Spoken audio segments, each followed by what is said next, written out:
I want to thank you all for joining us today. We are thrilled to be officially launching nTop Platform 2.0. This is a very exciting time for us. My name is John Graham. I manage the team of application engineers here at nTopology. I'm just kicking things off right now before I turn things over to our Director of Product, Trevor Laughlin. He's going to walk you through the overview of what we've done with nTop Platform 2.0. And then finally, one of our senior application engineers, Blake Perez, will be doing a live demonstration, and all of us will jump on a little bit later to answer some questions. Just a final note before I turn it over to Trevor. This is really a monumental release for us. If you are familiar with nTopology, you know back a few months ago in May, around the time of Rapid, we launched nTop 1.0, and that was somewhat a technology demonstration. The technology behind nTopology is very impressive. And what we've done, which Trevor's going to talk about in more detail at 2.0, is really package up some of these impressive capabilities, these time-saving capabilities, into these bundles that make it much more accessible and easier for you guys to use. So, Trevor, I'm going to turn it over to you so you can walk through everyone through the update. Thanks, John. Hello, everyone. This is Trevor Laughlin. I'm the Director of Product here at nTopology. So today, I get the opportunity to introduce one of our most exciting and powerful new features that will be part of our next nTop platform release, and that is this idea of toolkits. In fact, it's probably not enough to simply refer to these toolkits as new features because really, to us, what it represents is how we envision our product and our technology taking shape as we continue to expand as an engineering platform. So, as a preview, what we'd like to demonstrate by the end of this webinar is that these toolkits are some of the most useful and powerful capabilities of the platform that have been configured for ease of use with the goal that more of our customers can get the benefits of the technology as fast as possible. So to get started, let's revisit our mission statement here at nTopology, and that is simply put to enable our customers to deliver the highest performing parts in the least amount of time. Now, I recognize that that's a pretty high level statement, but if we scratch the surface just a bit, I think we find some very interesting and challenging aspects that really make it a real mission worth delivering on. So, to start, what makes now the right time to be developing the type of technology that we are building at nTopology? So, this is by no means a complete list, but there's at least three aspects I'd like to touch on. The first is this new domain of advanced manufacturing really has unlocked an entirely new design space, and in some cases, in fact, a lot of cases, based on what we've seen, it brings with it the potential for new geometric complexity that legacy technology is not really equipped to handle. Or another way to look at it is we're at a point where the manufacturing technology has really outpaced the engineering design software, and therefore has potentially left much of this new design space yet untapped. The second aspect is that many of the legacy engineering tools are disconnected in the sense that the underlying data structures used in the different tools do not necessarily share a common foundation or common language, if you will. And so what we see at many organizations is that they're trending towards, or if not already committed to, the ideas of more integration, more collaboration, more automation, and on top of all that, a desire to make all of this happen further upstream in the design process. And so what we've seen is that as these legacy tools get closer and closer to each other, as they try and get more and more integrated, it really starts to expose some bottlenecks in the process, or language barriers, if you'd like to think of them that way. And that in turn can slow down the design process, or even be a barrier to process automation. And the third and last aspect I'd like to cover is one that may not be as obvious as the others at first glance, but to us really is quite foundational. And this is the need to capture engineering knowledge or engineering processes in a convenient and reusable way. So we mentioned earlier that organizations are looking for more integration, more collaboration, more automation, but before any of that can be achieved, of course, you must first capture that process. So one challenge to us is, how do you document this knowledge or capture these processes in a natural and reusable way? And we'll circle back on that topic a little bit later. But before we move on, I just want to recap really quickly the three aspects that we covered. So to kind of set the stage for the next few sections. Um, so one, advanced manufacturing. It provides an entirely new design space with the potential for a lot of new geometric complexities. Two was that this idea that legacy engineering tools are fragile and can make automation difficult. And then this third topic that we just covered is that engineering processes are really not naturally captured in the course of regular work, and really makes it a uh, burden to either reuse or share. So the reason we cover these why now topics is that they really set the stage for the first release of our software, which is nTop Platform 1.0, which happened May of this year at the Rapid TCT event. And in 1.0, there was really three key aspects of that first launch. The first was building a new modeling technology that really was all about enabling our customers to take better advantage of the design space that is now provided by advanced manufacturing. So allowing them to deliver more complex, potentially higher performance parts in a very robust environment. And another component of that was this technology that we call a notebook, which for us is our way of more naturally capturing engineering processes in a form that makes them immediately replayable and responsive to changing inputs. And the third piece is really a combination of the previous two, in that we we have robust modeling technology and we're able to capture processes, but what we really want to do is combine those two things. And so um, we just don't want to capture a process, but wherever possible, we want to automate it. And in order to automate things, you need to have extremely reliable technology under the hood, and that's really another aspect of why we built the modeling technology that we did. It's not only to be able to model complex geometries, but as you get in this environment where you're trying to automate more things, that reliability is really a key requirement on what we put in place. So since releasing nTop platform, we've generally seen the technology deployed into four main verticals. There's aerospace, medical, automotive, and consumer products.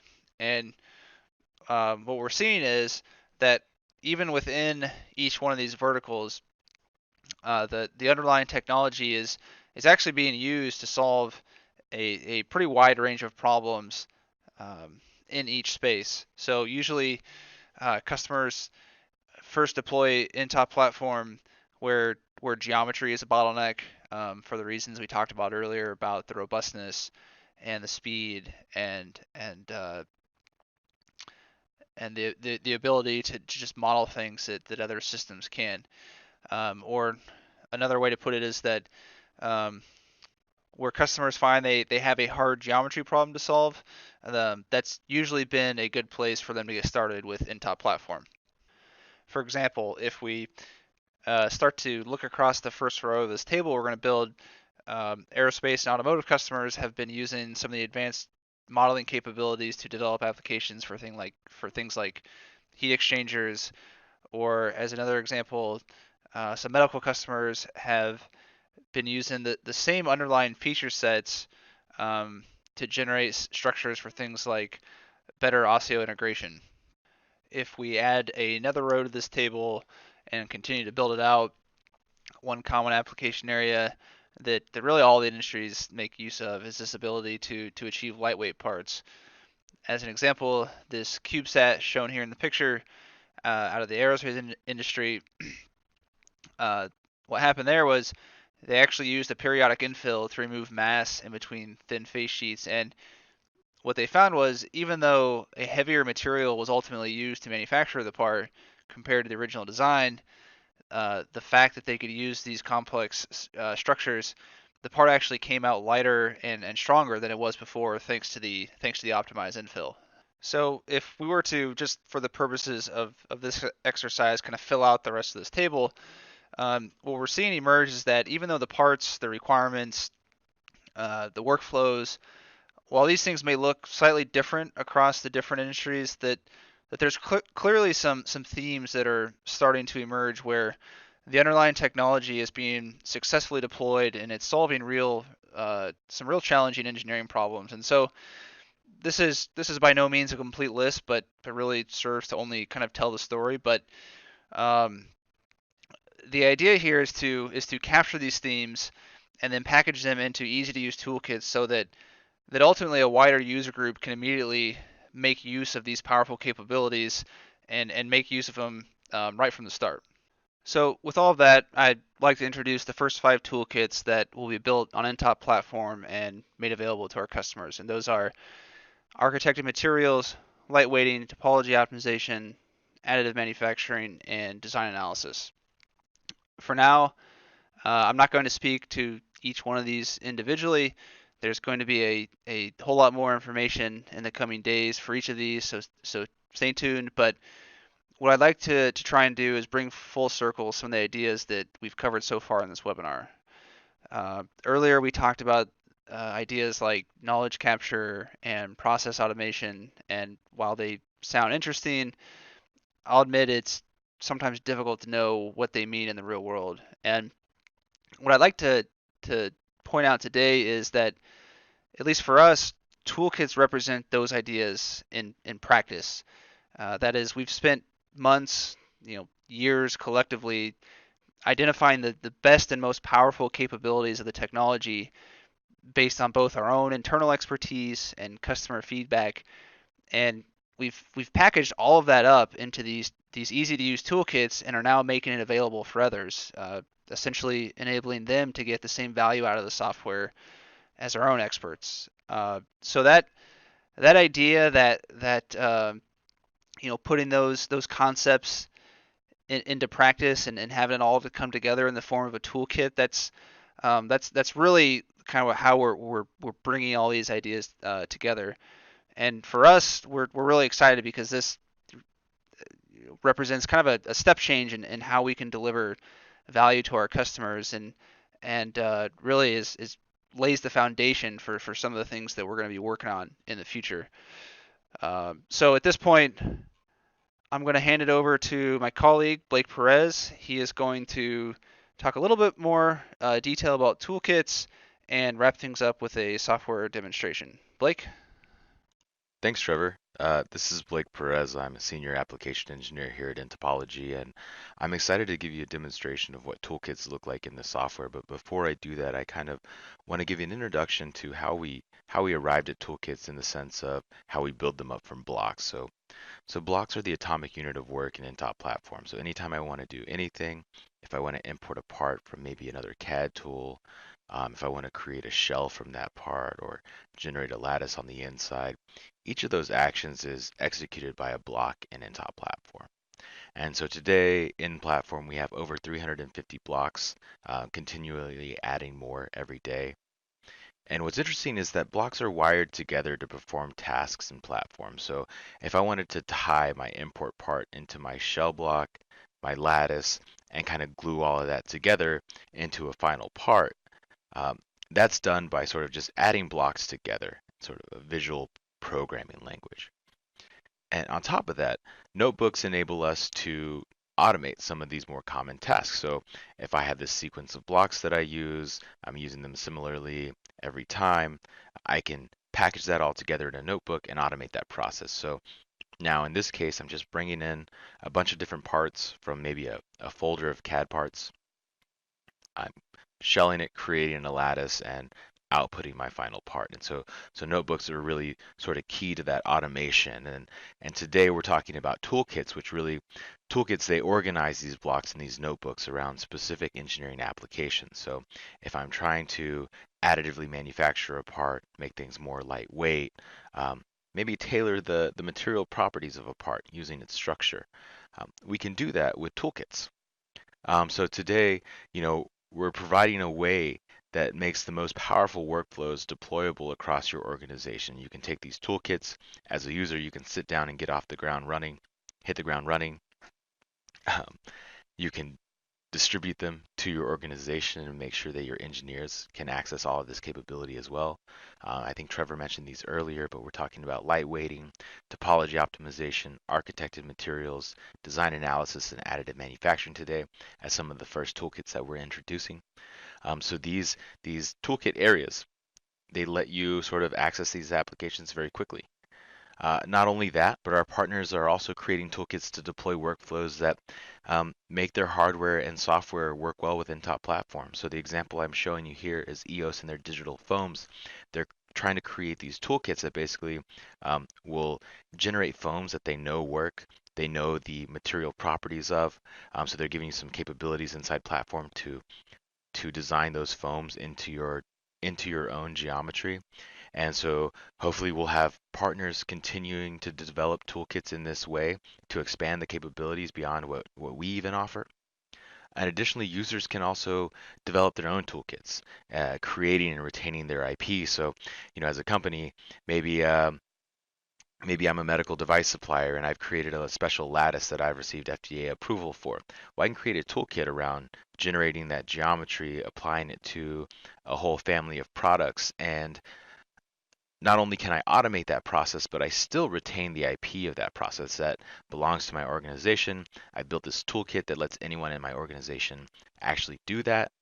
And the user-created toolkits could also leverage functionality that's part of the broader ecosystem. It's not just what you create. You can pick and pull from the things that we offer, the things that our partners might offer in the future, and sort of create, what is your company's version of platform. And so that's, the Toolkits 101 conversation. I want to jump into the software and sort of show you how they've helped us create parts and then a little bit of how to do that on your own. So I'm going to jump over here. The first thing I want to talk about is some of our design analysis capabilities and topology optimization. In the context of this robot assembly, we actually just kind of show you how we can take this arm, this design space, and we'll zoom in here so you can see this part a little better. How we can take this and create a quick topology optimization result from that, right? And so the way that this gets set up is up here with this topology optimization toolkit is we're choosing what type of optimization we want to run, this is stress constraint or structural, what our design responses are. We can add our performance constraints. So what are the regions where this model is constrained, where it's loaded, and from that we get our topology optimization result. But then there's also some post-processing techniques that let us go from this to a final geometry where we can kind of bring back in our passive regions, make this really smooth and nice to eliminate local stress concentrations. And not only can we do that, but we can use our design analysis toolkit to very quickly and easily generate a final validation of that design, right? And so we're going from the full assembly, choosing our design space, running this topology optimization, getting our geometry out, and then a final verification of that result using our topology optimization and design analysis toolkits. The second part I want to talk about is this bike seat. So this bike seat is going to leverage some of our lightweighting, architected materials capabilities, and again, a little bit of that design analysis toolkit to bring in external data. So here you can see we have this bike seat, we have the original geometry, and the first thing that I want to do is using our lightweighting toolkit, generate this Voronoi lattice here inside this region. Now to take it a step further, I'm going to bring in this pressure map from user data. So this shows us where there's pressure on the seat from the user, and from that I can create this graded lattice structure. So I have a higher density of lattice here in those regions of high pressure. Now I'm going to take that a step further, and I'm going to actually thicken beams in areas where I don't have a lot of pressure and thin this out where I do. And the idea here is that I have extra beams for that structural support, but I've thinned them out so we can have a little bit of compliance and pressure relief in that region. Now we can go from that into a couple design variants. So in this version, I have fully rounded beams. In this second version, I have beams that have sort of been truncated by the external region of the seat. And so I have these two design variants, and in a conversation with our designer, we decided, well, we actually kind of want elements of both of those. Around this edge, we want that flat version, and then as we go into the middle of the seat, we actually want the more rounded beams. And so this isn't a toolkit. This is just some of the power of implicit modeling, the control that it gives you over your geometry spatially, just making it really easy to do something like that. And so I think this is a really interesting example of our architected materials, our lightweighting capabilities, and then involving real world data with that pressure map that lets us just design for the user. So the last demonstration that I want to guide you through, I'm actually going to do it a little bit from scratch. So just to show you kind of how easy it is to generate things with a toolkit. Of course, I've brought in two parts here already. It's kind of like a cooking show where all my ingredients are already chopped up on the table, and I just want to show you how to cook them. So using this additive manufacturing toolkit, we're gonna build that part that I showed you originally, where we take a part, we shell it, we lattice it, all of this. Um, so all of that functionality is available here in this material reduction area for additive manufacturing. So this shell block with reinforcement is going to allow me to essentially shell apart, but it also lets me add this list of faces um, to reinforce, and I'll show you what that means in just a second. So as this part generates, I'm going to pull up my section cut tool, and so we can be ready to cut it as soon as it's ready. So if I cut that, I gave these faces as well as these mounting points so that those regions are thicker. So I can make sure that my part is strong enough where it needs to be, but thin that out with that shelling tool. And the next thing that I want to do is, we have a shell like this. Obviously, we need a way to get any sort of residual material or powder out. So I'm going to perforate that. And so this is I'm going to feed the shell in as an input. I have this face that I want to perforate, and that's going to generate. And so what that's doing is it's taking this face at the bottom of my part, and it'll put holes in there so I can remove material. Of course, you have control over how big those holes are, how deep into the part they go, how many you want to have, and sort of a border around that face that where maybe you don't want to have those perforations. And so here's our part. It's the same as the shell, but if we flip it over, we've got those perforations there exactly where we want them as we've designed them. And the next part of this is going to be generating this infill. And so to do that, I'm going to use this infill volume lattice. Right? That's just going to take the original body. I just want 1 millimeter beams everywhere. And it's just going to fill that entire volume with lattice and trim it to the exterior of the part. So here we have that. And of course, the last part of this is gluing it all together. So we'll use this merge shell and infill. So pretty simple. Bringing in my lattice. Gonna bring in the shell. I need to just bring in the original body. And so that's just gonna glue that all together. I can add a blend radius if I want to. So where that lattice meets the shell, we'll have these nice blends here. And so that it took me a few minutes to kind of work through this workflow, get it all ready and set up. But the point here is it's pretty easy to get set up. I think if you've had no introduction to the software, you could probably sit down and make this work from our documentation. But you get a final part out of it. And so it has the shell, the reinforced regions, which are mounting points. It also has the lattice infill, and then it's going to have these rounds where the lattice meets the part. So if I cut this part open, you can kind of see all of that merged together in one nice part. Here's where I think it gets really cool, is I've built that workflow, right? And so what I'm going to do is I'm going to start changing some variables.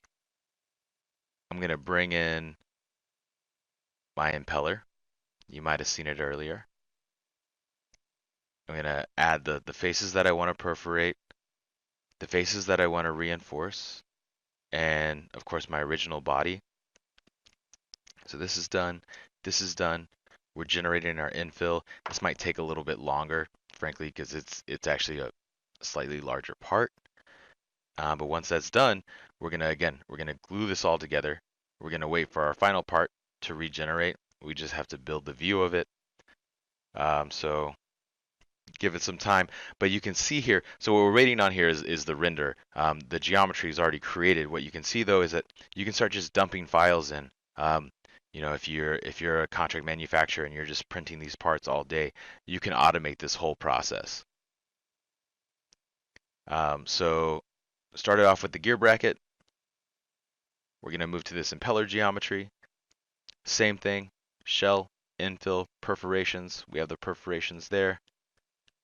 We're going to section cut this so we can see inside.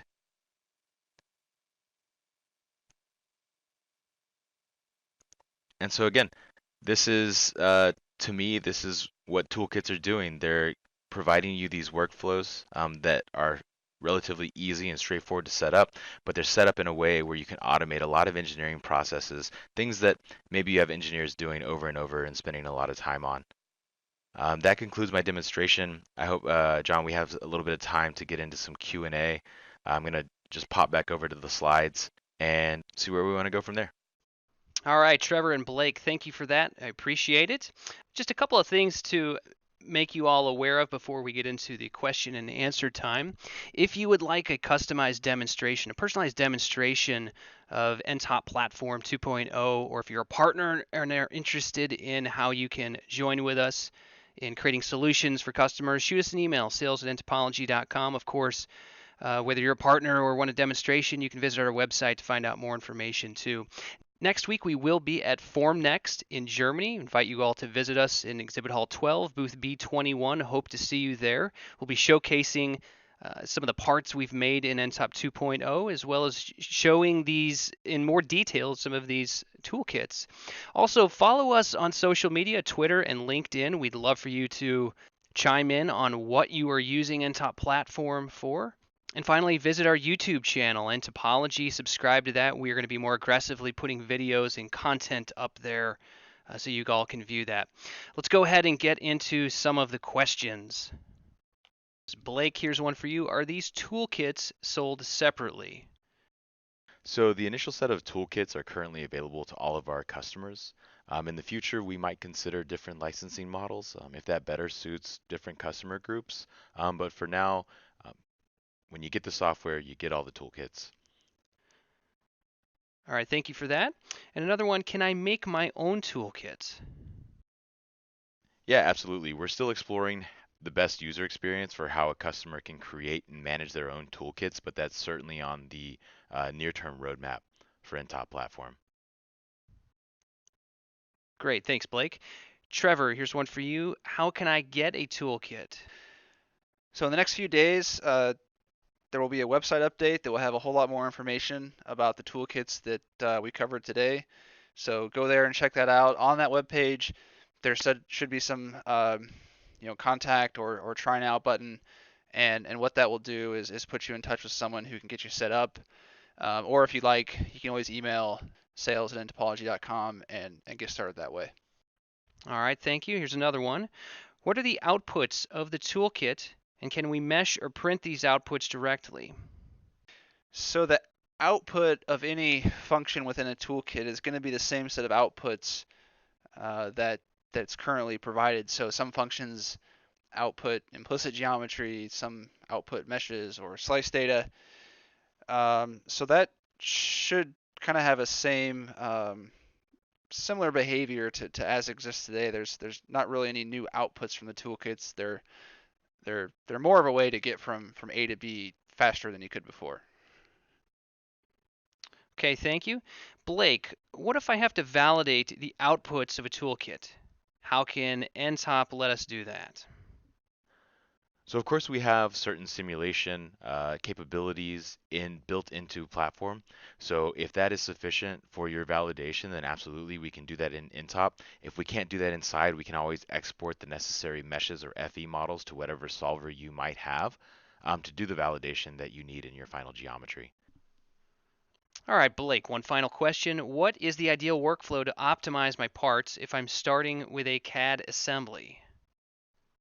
So nTop platform is really a tool that can help you at almost any stage of your design process. So whether you're modeling, whether you're starting with a CAD part, whether you're starting with simulation data, you can bring that in and start working with your model. So a lot of customers, they'll start with that CAD model because they already have that.